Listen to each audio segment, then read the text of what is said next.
Hi hello నమస్తే, జై భీమ్, జై తెలంగాణ. కలం యోధుల కన్నీల కష్టాలు.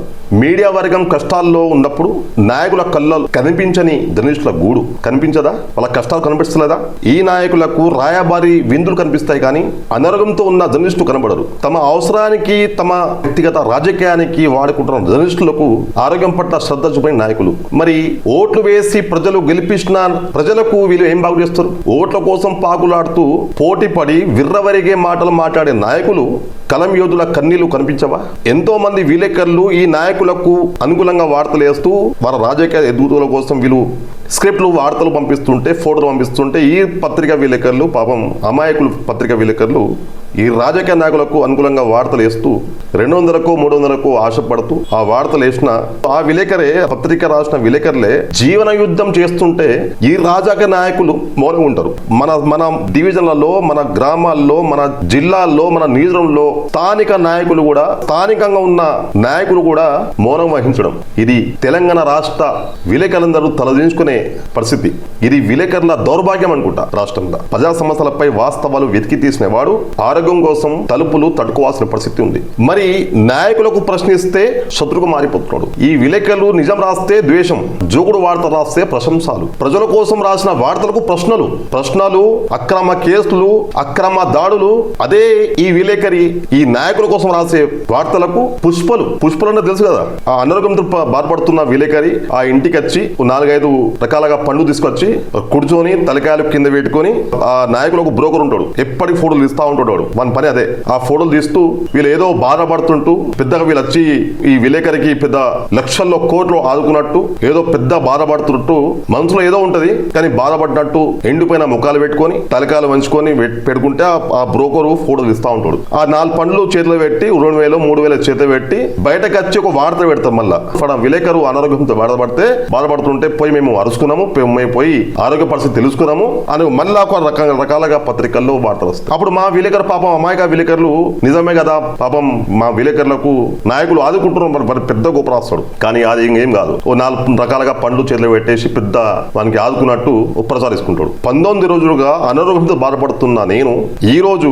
మాట్లాడగలుగుతున్నా. ఏ ఒక్క నాయకుడు ఆరోగ్యం పరిస్థితి తెలుసుకుంది లేదు. నేను ఉండేది కుక్కడపల్లి నియోజకవర్గం పరిధిలో ఉంటా. కుక్కడపల్లి నియోజకవర్గంలో 9 డివిజన్లు ప్రతి ఒక్క చిన్న కార్యకర్త నుంచి పెద్ద నాయకుడి దాకా నేను ఎవరో తెలుసు. వారందరికీ ఇది కూడా తెలుసు. కేవలం ప్రశ్నిస్తాడు, మా అనుకూలంగా వార్త వేయడు, వీడు చాలా ముండోడు, మేము 500 కాదు, మేము 10,000 ఇచ్చినా 5,000 ఇచ్చినా వీడు మా అనుకూలంగా వార్త వేయడు, కేవలం వాస్తవాలు వార్తలు వేస్తాడు అని తెలుసు. నేను నిజం రాస్తున్నాను తెలుసు, నేను నిజం మాట్లాడుతున్నా కూడా తెలుసు. నేను కొన్ని విషయాల్లో నిజం మాట్లాడినా తలకాయలు కింద పెట్టుకొని సిగ్గుపడతా ఉంటారు. వీడు మా గురించి నిజం మాట్లాడాడని, నిజం రాసిండని సిగ్గుపడుతుంటారు. ఈ రోజు నేను ఆరోగ్యంతో బాధపడుతుంటే దాదాపు 15 రోజులు బాధపడ్డా. 15 రోజులు చాలా బాధపడతా. రూపాయికి నేను ఇబ్బంది పడ్డా. ఎందుకు అని చెప్తే ఈ రాజకీయ నాయకులు అనుకూలంగా వార్తలు వేస్తే 500-300 వస్తాయి, ఇస్తారు. అదే పుష్పలు నేను రాయా కదా, మరి అనుకూలంగా వార్త రాయా కదా, నా పైన ఖచ్చితంగా మంట, కోపం రకరకాలుగా ఉంటది. అంటే మీ అనుకూలంగా వార్త రాస్తారే వాడు విలేకరు, మనకి ఆదుకుంటారు, మనకి వచ్చి పుష్పాంజలు 4 రకాలుగా పండ్లు ఇచ్చి మనకి ఓదార్చు.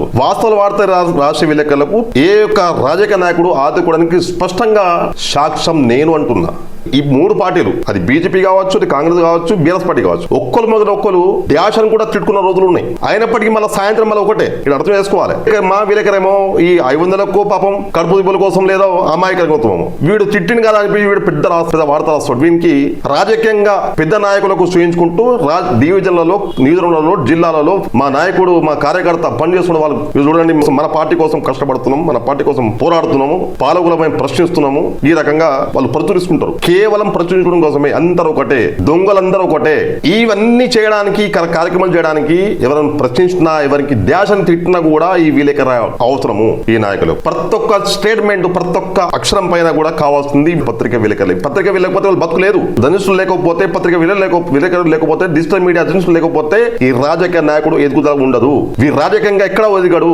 వీరికి ఖచ్చితంగా ఈ నాయకులకు, ఈ కార్యకర్తలకు ఈ విలేకరులు అవసరం. కేవలం వాళ్ళ స్వార్థం కోసం, వాళ్ళ రాజకీయంగా ఎదుగుదల పదవుల కోసమే ఈ విలేకరులు వాడుకుంటున్నారు. విలేకరులకు ఏం చేయలేకపోయినప్పుడు ప్రజలకు ఏం చేస్తారు మీరు? ఇంకో 2 విషయాలు చెప్తా. కొంతమంది నాయకులు, మానవత్వం ఉన్న నాయకులు ఉన్నారు, ఉన్నవాసం చెప్పుకోవాలి. నేను అనారోగ్యంకి గురైన 2 రోజులకి నేను ఉన్న ప్రాంతంలో పెద్ద మనిషి, ఊరికి పెద్ద మనిషి ఫోన్ చేసిండు, నాకు మాట్లాడిండు, పేరు చెప్పాను, మాట్లాడిండు, ఆరోగ్యం గురించి తెలుసుకున్నాడు. నేను వస్తా అన్నా, ఏం బాధపడకు, నేను ఉన్నానని నాకు హామీ ఇచ్చిండు. పాపం ఉన్నవాసం చెప్పుకోవాలి, కానీ రాలేకపోయిండు. కారణం, నా పైన కోపం పెట్టుకుని ఈ నాయకుని దగ్గర ఉన్న కొంతమంది కార్యకర్తలు ఉంటారు.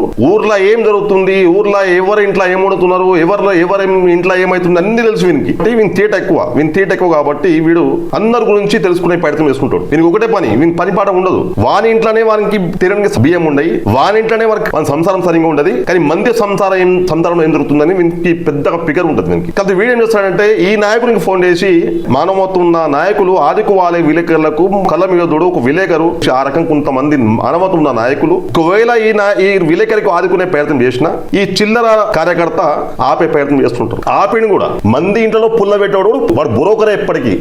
ఇక ఒక విషయం చూపిస్తా.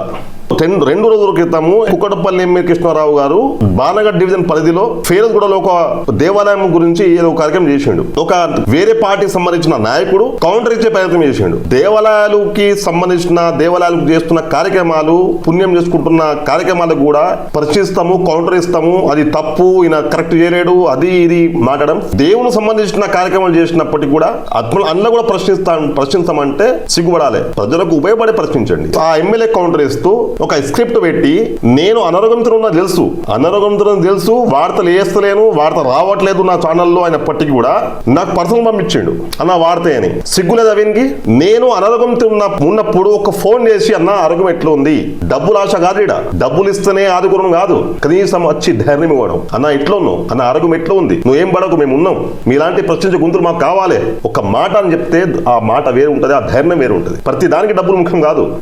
వీడు నాకు 2 రోజుల క్రితము ఆ ప్రోగ్రామ్ అయినప్పుడు నాకు పర్సనల్ పంపించి ఒక ఫోటో పెట్టి ఒక స్క్రిప్ట్ పెడుతున్నాను, వాడతాయాలంట వానికి. నేను సిగ్గురాలేదు వీనికి పంపించడానికి. ఇలాంటి దౌర్భాగ్య ప్రాంతంలో మనం బతుకుతున్నాము, ఇలాంటి దౌర్భాగ్యం పరిస్థితుల్లో మనం బతుకుతున్నాం, ఇలాంటి దౌర్భాగ్య రాష్ట్రంలో బతుకుతున్నాం. అంటే ఇలాంటి బుద్ధి లేని, ఇట్లాంటి దిమాగ్ లేని, ఇలాంటి సిగ్గులేని నాయకులు మనకు వీళ్ళు ఏం చేస్తారు, ప్రజలకు ఏం ఉపయోగపడతారు? వీళ్ళు కేవలం సీన్లకే ఫోటోలు తీయడము, వీడియోలు తీయడము, చేతులు కట్టుకోవడము, తెల్లబడలు వేసుకోవడము, ఒక ఫోటో పెట్టడము. పాపం అమాయకుడు ఆ విలేకరకు ఒక 500 పంపిస్తే, 300 పంపిస్తే వాడు పాపం ఆ బతుకుతుల కోసము ఆ వార్త ఇచ్చి వాడేస్తాడు. వీడు పెద్దగా ఏదో ఉద్దారకం చేసినట్టు, రాష్ట్రంలో పెద్ద ఉద్దారకం చేసినట్టు, డివిజన్ లో కార్యక్రమంలో చేసినట్టు, పెద్ద ఉద్దారకం చేసినట్టు పెద్ద నాయకులకు మేము కష్టపడుతున్నాం పార్టీ కోసం వీడు చూపించుకుంటాడు. వచ్చే రోజుల్లో కార్పొరేటర్ అయితే ఎట్లయితావు?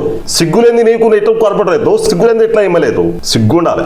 ఇది ముఖ్యంగా ప్రతి ఒక్క విలేకరి, ప్రతి ఒక్క జర్నలిస్టు గమనించాల్సింది. పత్రికా విలేకరులు జాగ్రత్త, ఆస్మాన్ జాగ్రత్త.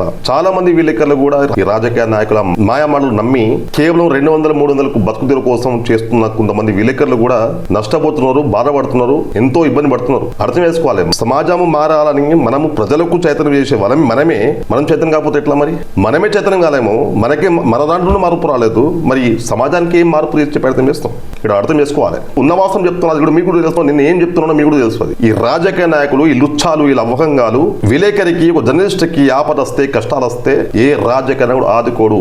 ఇలాంటి ఉన్నవాసాలు, వార్తలు కలం సాక్షులు రావాలంటే సబ్స్క్రైబ్ చేసుకోండి, లైక్ చేయండి, కామెంట్ ద్వారా మాకు తెలియజేయండి. చూస్తున్నాండి కలం సాక్షి, హైదరాబాద్.